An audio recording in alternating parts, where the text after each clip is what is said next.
Hello and welcome to Mint. I'm Suneera Tandon. Today we have with us Mr. Sandeep Lodha, Principal at Bain and Company. We're here today at the Mint Luxury Conference. Sandeep, you spoke a lot about compared India to other luxury markets abroad, and you do some comparisons about the number of HNIs, how the luxury market is growing vis-a-vis. Where do you think, where is this gap basically when you compare India to China, which is the biggest question we all ask, and where do you see it going forward? It's a very good question, and that is the question which is very relevant for the Indian market, which is why such a gap exists. The gap is large first. Even if you look compared to Brazil, where the number of HNIs is similar, if you look at China, the number of HNIs is 6x, the market is much, much larger. And we keep hearing this, which is, we are 10 years behind, but are we? Even if you look 10 years behind China, you see the huge gap. And the answer is very simple. It is essentially how much the brands are investing in marketing and distribution in India. And that is going to be the number one difference that will change the market. That will also not only create awareness, but also change our culture. We are a different culture. And slowly and steadily, these marketing investments will change the mindset of how Indian consumers view luxury brands. So that is the number one reason what is driving the difference between India and Brazil or China, which is marketing and distribution investments being made by the brands in India. Absolutely. And post FDI opening up last year, has there been a heightened interest by international retailers, luxury retailers, to look at India more actively? Is there any sort of clarity they've sought through this a policy change, or do you think that it's still where it was, let's say, 3 years back?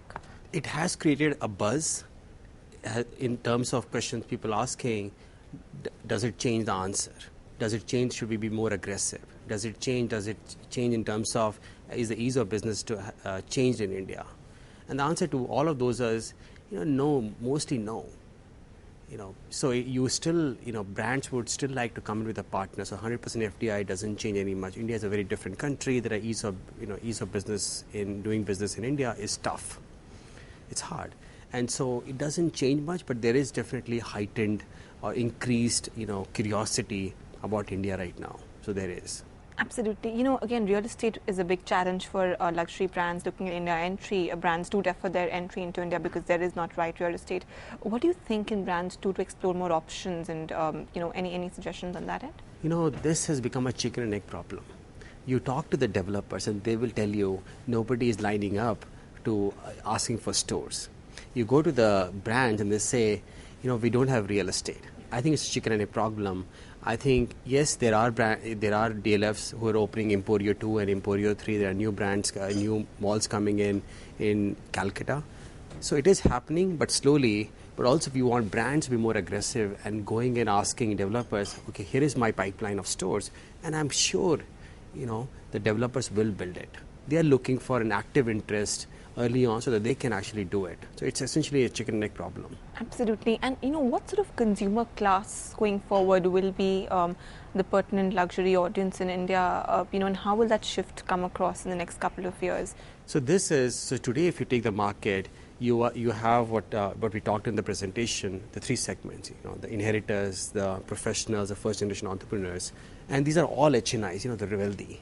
But what's happening is the luxury is not penetrated beyond the HNIs. If you go across other markets like Brazil and China and US, you see the upper middle class aspiring and actually buying luxury. So going forward, what we think is if the luxury brands invest in marketing, distribution, changing and morphing our culture, we do see that the upper middle class actually getting into luxury, and that is a huge segment that is waiting to open up.